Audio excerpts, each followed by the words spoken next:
Hi, hello everyone. Welcome you all. Now we are going to discuss the generation of high alternating voltages. So here there are the three different topics we are going to discuss. That is cascade transformer, then resonant transformers, followed by we are going to discuss that generation of high frequency AC high voltages. So when the test voltage which is requires less than the 300 kV, generally we will use a single unit of the transformer. And also you should have a 5 percentage less than the 5 percentage of the impedance and should be capable to give a short circuit current at least of 1 minute, and also it is depending upon the design. So in addition to that, in the transformer, we will have primary, secondary. In addition to that, we have third winding, that's tertiary winding, which is required for the meter reading purpose. What is the voltage which you will get across the secondary side of the transformer? So for the higher voltages, a single unit construction, it is very difficult, and also it will lead to that the costly of the insulation purpose, and also the cooling is also one of the major problem. Apart from this, we might be facing the transportation and the erection of the transformer is also become difficult. So these are the drawbacks, so that we will go for a different connection by series or cascading of the several identical transformers, where that the high voltage winding of all the units effectively will come in series. Now we are going to discuss that the first one, that is the cascade transformer. So here just to see that the how actually the circuit diagram cascade transformer. So we have the input which is generally fed by a MG set, that is nothing but the motor generator set, or sometimes you might be having a induction regulator as well. So this is nothing but the input voltage V1 and having the primary winding of AA dash. Then we'll have a secondary winding BB dash, and this is another winding which is required for the measurement of what is the voltage across the secondary side, which you can see V1 is input, G is nothing but insulation support, B dash is nothing but high voltage winding, BD is nothing but meter reading for the measurement of across the secondary side. So similarly we will have different sets. So what is the input which we are giving? It will give to that the secondary side of the output of the first transformer. What is the step up voltage will fed back to that the input to the second transformer. This is the first transformer, this is the second transformer. Similarly, there is a rise in the voltage, that voltage will give as input to the third of the transformer. And you can see to that there is an insulation support which is kept on the insulation depending upon the voltage V2. So that there is the voltage which is maintained by the second transformer. You can see to that there is a voltage V2 which is input to the second transformer, and the rise in the voltage, that is nothing but a V1. Okay, this is the input voltage which we are giving. Then there is a rise in the voltage V1 plus V1, this is resulting in, this is the 2V2. So this is nothing but earlier the across the insulation support is G, that is nothing but V2 voltage which is maintained, and rise in the voltage is 2V2. And similarly this is the input which is given to that the third transformer, and there is a rise in the voltage across third transformer, it is 3V2. So generally we will have a 2 to 4, but very often a 3 stages which is adopted to facilitate the 3-phase operation, so that we may get it is around 3 times of the V2 value. Then look at this, how actually there is a working of this cascade transformer is. So which is input is motor generator set, and this is input voltage will be around 230 or 400 volts. So single phase to 3 phase supplies depending upon that, and the transformer rating will be around 100 kV. So resulting in there is secondary voltage we may get 3.3, 6.6, or sometimes it may be varies of 11 kV. So this is how actually there is a simple cascaded transformer. Then another type we have the cascade transformer is by using a identical transformer we could able to get there is a rise in the voltage across the output of the transformer. So which you can see that there is an IS1, IS2 and also IS3. So this is what the different type of the transformer we will have. So what is the purpose of this? The transformers are, this is the IS1, IS2 and the IS3 value. So this is nothing but this act like an isolated transformer. Look at the diagram here. This is input by the motor generator set V1. And you can see to that the what is the input voltage which is given, which is similar, which is same as other transformers. So you can see that this is the input to the first transformer. Similarly, there is input to the next transformer. Similarly, there is input to the next transformers. So this supply could be able to supply the voltage. This is supplied to the all the transformers. So the power supply to the isolated transformers is also fed from the same input voltage. This is the only the difference from earlier transformer to the there is a modified one. So this scheme is very expensive because which is requires a more space and also a lot of the transformers. So only the advantage of this method is that there is a possibility of the natural cooling, and also the transformers will be in lightweight and also compact because a small rating of the transformer which we can use it for the high voltage rating. So this is transportation and assembly is also a very easier one which you can see here, which is noted down. And also the construction is also identical for the isolated transformers and the high voltage cascaded units.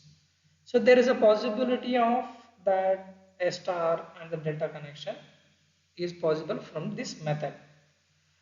Generally, the testing transformers of up to rating at 10 MVA in the cascaded connection will give an the high voltage output of a 2.25 megavolt. It is both possible for the indoor and the outdoor application.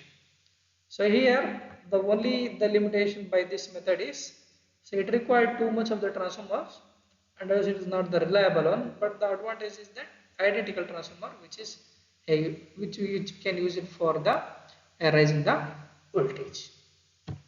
Now we are going to discuss a resonant transformer, that is the second concept. The circuit diagram and with the equivalent circuit diagram which is shown here. The equivalent circuit diagram which is consisting of a leakage reactance of the winding and the resistance of the winding and also the magnetizing reactance, and also it is comprising of shunt capacitance across the output terminal due to the pushing of the high voltage terminal as well as the test object which is shown here. So from this which we can see that it is possible to have a series resonance where omega if that L1 plus L2 is equal to 1 by omega c. With this condition, the current in the test object is very high and is limited to only by the resistance of the circuit. So the waveform of the voltage across the test object will be of a pure sinusoidal, and the magnitude of the voltage across the capacitance C of the test object will be of Vc is equal to, that is nothing but minus j V into Xc divided by R plus j XL minus Xc. So by doing simplification you will get V by omega Cr. So here apart from this we have two different types, that is nothing but a series resonance and the parallel resonance AC system. The factor, that is nothing but Xc by R, that is equal to 1 by omega Cr. Under this condition, that this is nothing but we will consider as the quality factor of the circuit and will gives an magnitude of the voltage across the test object. That is nothing but we will consider as a quality factor. So therefore, the input voltage required for the excitation and also the output kVA is also reduced by 1 by Q, that is nothing but the quality factor. Considering that the quality factor of the power factor is 1. This principle which is used in a testing of very high voltages and an occasion of requiring a large current output, such as cable testing, dielectric loss measurement, and also a partial discharges measurement. That is nothing but the PD. A transformer with 50 to 100 kVA voltage rating, a large current rating which is connected together, considered as a additional choke if necessary. Then the test object at this condition will become omega in bracket Le plus L, that is equal to 1 by omega C. So where Le is nothing but the total leakage inductance of the transformer. Then now let's discuss that. So what is the difference between series resonance and the parallel resonance, the transformer? So here look at that. This is the series resonance of transformer. There is an inductance reactor of L, which is varied by air gap, and the operating range, which is the ratio of 10:1, and the capacitance C, which is the comprises of the test object and also the voltage divider and also the capacitance of the bushing, etc. So from this generally we will get the quality factor which is around 50. So this is nothing but the series resonant transformer. Then we have a parallel resonant transformer. So this is nothing but the auto transformer and the circuit which is connected in, this is the parallel way with respect to the excitation of the transformer. The advantage of the parallel resonant is that it is a more stable output across the secondary side, and also it is independent of the degree of the tuning and the Q factor. So from this we may get a single transformer of up to a 500 kV, that will later on I tabulated here. Then let's discuss that what are the advantages of this principle. Okay, so here it gives an output of in the formation of pure sinusoidal. Then the power requirement which is of very less, 5 to 10% of the total kVA rating. So this is nothing but by using that additional test object which is required. So this is the advantages. Then no high power arcing and heavy current surges across if the test object fails, as a resonance ceases at the failure of the test object. So this is the one of the greatest advantages we have. Then cascading is also possible for the very high voltages. It is simple and compact. Then there is no repeated flashover occur in the case of partial failure of the test object and insulation recovery. So if not, there is because of the partial failure, if there is a persist of the repeated flashover, there is a possibility of the breakdown may takes places. So these are the advantages of the resonant transformer. Then we have limitation, that this is the only the limitation is requires of additional variable choke which could able to withstand that a full voltage and the full current. So this is the only the limitation we have. So generally the regulator rating is 10 to 100 kVA excitation of this, and from this a single unit, that's nothing but a single unit resonant test system are built of output voltage 500 kV, while in the cascaded unit for output up to a 3000 kV for 50 bar 60 Hertz which is available. So this is nothing but resonance transformer. And next concept is generation of high frequency, high AC voltages. So high frequency, high AC voltages which are required for a rectifier, a DC power supplies that we discussed in the earlier videos, and also for the testing electrical apparatus of switching surges, which is high frequency, high voltage damped oscillation which are required, high voltage, high frequency transformers. Hence, let's go to that. The advantage of these high frequency transformers are that is absence of iron core in the transformer, hence in saving cost and the size. And also next one is it is the output is of formation in a pure sine wave, and we have there is a slow buildup of voltage over a few cycles, and hence no damage due to the switching surges.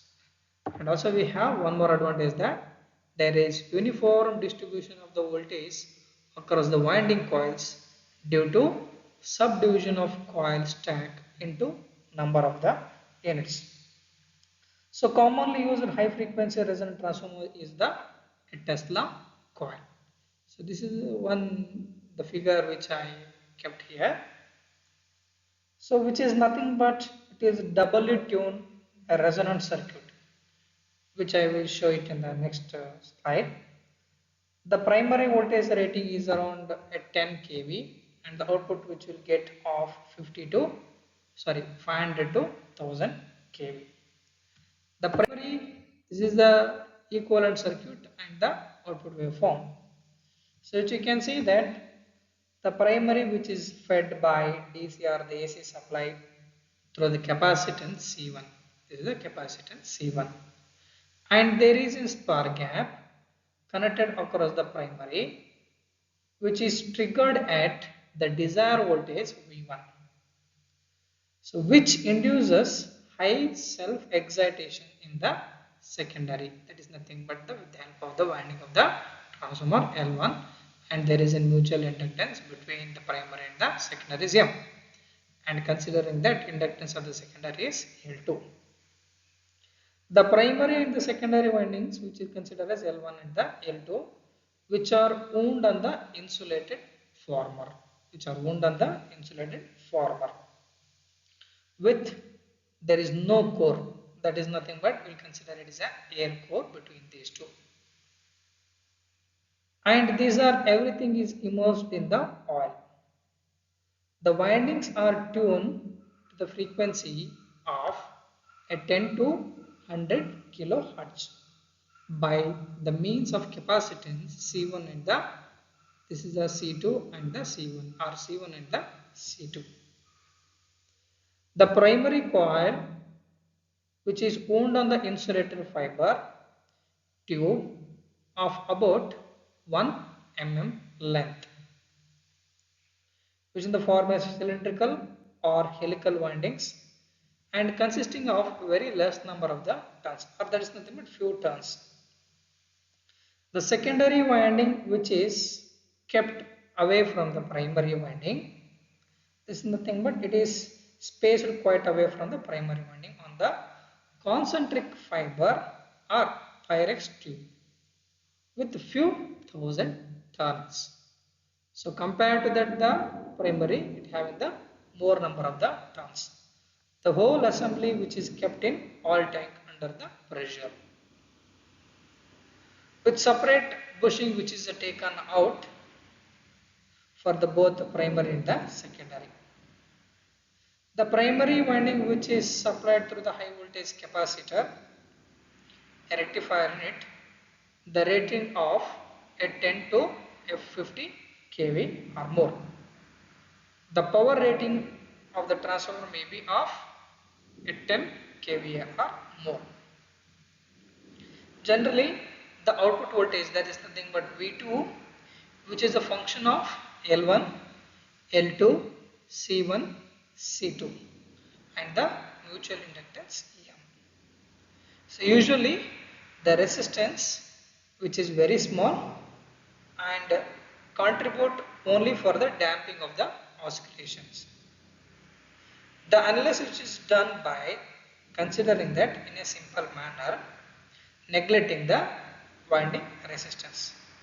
Let's consider that how actually there is a formation of the output, that's nothing but there is a damped oscillation which is get across the test offset. Let the capacitance C1 which is charged to the voltage V1. When there is spark gap which is triggered, which is decided by the V1, that is across the capacitor C1. Let's think that there is the current which is flowing through the object is this is nothing but a small I1, which is flows through the circuit, that is nothing but the L1, the current, and resulting in the mutual inductance, there is a current which is flowing through the secondary side of this transformer or the device, which is nothing but a small I2. By considering that this is nothing but I2. By considering that through the inductance L2 and the capacitance C2. Then what is the equivalent circuits we'll get? Then we'll have this is nothing but V1, the input voltage is equal to, you should remember that what is the circuit diagram, then only we could understand this. V1 is equal to 1 by C, that is the spark gap across that capacitance C1, which is vary from integration of 0 to t. The current which is flowing across the capacitance is I1 into dt, and also it is subject to the inductance of the primary L1. So L1 into di1 divided by dt, plus there is an inductance, that is the mutual inductance across the primary, is equal to m into di2 divided by dt. Remember this is subject to the reference to the primary. And coming to that, the secondary circuit is there is no output voltage. We are assuming that it is V2 is 0. So that is nothing but is equal to 0. The capacitance C2 is nothing but which varies 1 by C2 integration from 0 to t I2 dt. And also there is inductance across secondary side is L2 di2. The current which is flowing is I2 di2 by dt. Plus there is a mutual inductance which is referred to the primary side m into di1 by dt. By applying this, the Laplace transfer equation, so this equation will become V1 by S. So simplified this, L1 of S plus 1 by C1 of S. This is subject to the current I1. Okay, this is the capital I1 which you consider, and M into S into I2. And also similarly apply this, the Laplace transformation to this equation will become 0 into, what is the common term here? I2 is the common term. L2 into S plus 1 by C2 of S into I2. And also M1 of S into I1. So where I1 and I2 are the Laplace transferred values by considering of a small I1 and the I2. And also we know that the output voltage V2 across the condenser, this is nothing but the test object, which can be written as, actually we are supposed to write here only. Okay, so V1 0 and the V2. So V2 is equal to 1 by C2 integration 0 to t I2 into dt. See, this is nothing but its transfer equation. So by that equation, applying the Laplace transformation, we will get V2 of S, that is equal to I2 by C2 of S. So here from this, the solution of V2 will become V2 is equal to M into V1 divided by sigma into L1 L2 C1.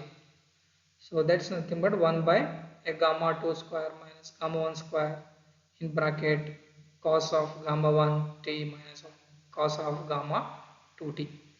So where sigma square will become 1 minus of m square by L1 plus L2. So this is nothing but where k is the coefficient of L1 and the L2. So this is nothing but we need to calculate what is the gamma 1 and the gamma 2.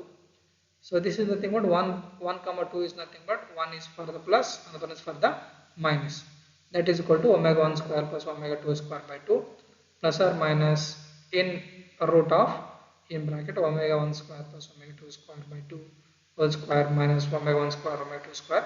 Okay, So where this is subject to the frequency omega is equal to 1 by root of L1 LC L1 C1 and omega 2 is equal to 1 by root of L2 C2.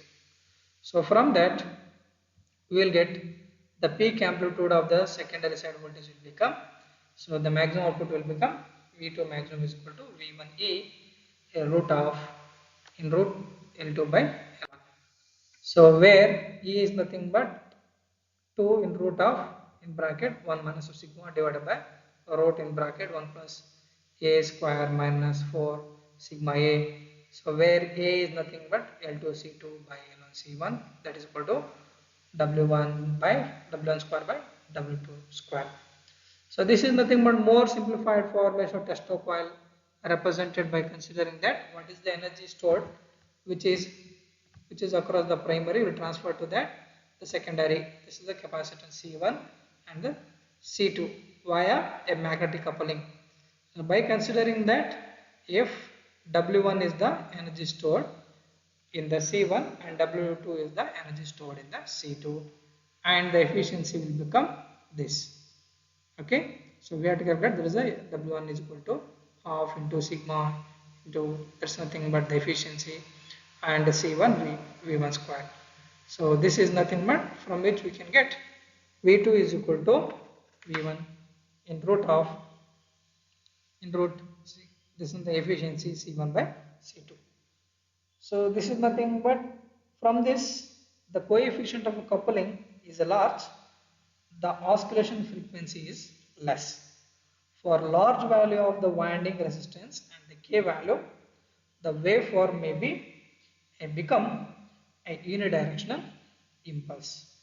This is known in the next concept which we are going to discuss for the switching surges.